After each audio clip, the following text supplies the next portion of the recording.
welcome to the Humidor Report. Justin here from Southeast Texas's very own cigar club. Sorry we missed you guys last week. Still hectic getting back from the holidays and getting things going here again.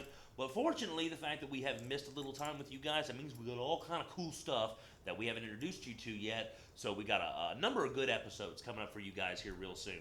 So what we're going to take a look at today is the highest end product that we have seen from the folks at Asylum. Now, if you're not familiar with Asylum Cigars, it's actually headed up by and conceived by a guy named Tom Lazuka.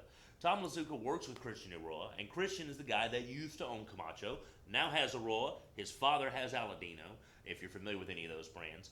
But Lazuka was the head of marketing for Christian in the Camacho era. Now that Christian has sold Camacho and come back with a new company, Lazuka wanted to do his own brand, and that was where Asylum was born. Now, this particular cigar is the first coffined cigar from Asylum. It's the most expensive cigar from Asylum yet. It's the biggest, most fancy packaging that we've seen from Asylum yet. But it's actually a remarkably good cigar, particularly if you're a fan of some of that older Christian era Camacho stuff. We found that the blend and the flavor on this cigar harkens back to even some of those old Christian era Camacho Liberties, particularly the 2009.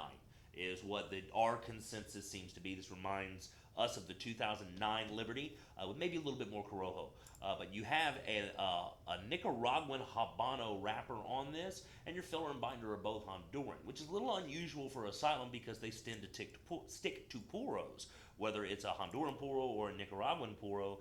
This time they've got tobacco from both countries involved. Again, everything on the inside Honduran, and that Habano wrapper being from Ecuador. Now, it's a really great stick. As far as I know, it's going to be regular production. I haven't heard anything about limited quantities.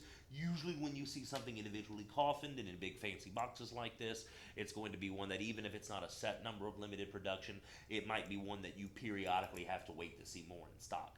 But we've gotten 2 boxes in. We've actually already blown through the entire first box of them here just in the last week or so. So we've got 20 in stock right now. Come by, check it out, grab one while you can, and hopefully we'll be seeing more and more of this in the days to come. Now, the size on this one that we have is the 1118, which is that kind of swollen Toro kind of shape, if you're familiar with Christian Eiroa's 1118. There is one other size of this. It is a 7 by 70. So I'm not sure if we're going to see that guy. I don't know if there's really a huge market out there for a $25 70 ring gauge cigar, but it is the first of its kind in that Christian and Lazuka were trying to find that real high-end cigar that moves past that 60 ring gauge, and this might be the first one to do it. But the blend is fantastic, really good full-bodied, very representative of what we have all come to love about Christian Eiroa's tobacco and his blending. So come check out the Asylum 7 on the shelves right now. Hopefully we won't be seeing big gaps before we get more product in, but I guess time is going to tell for this brand new offering from the good folks at Asylum.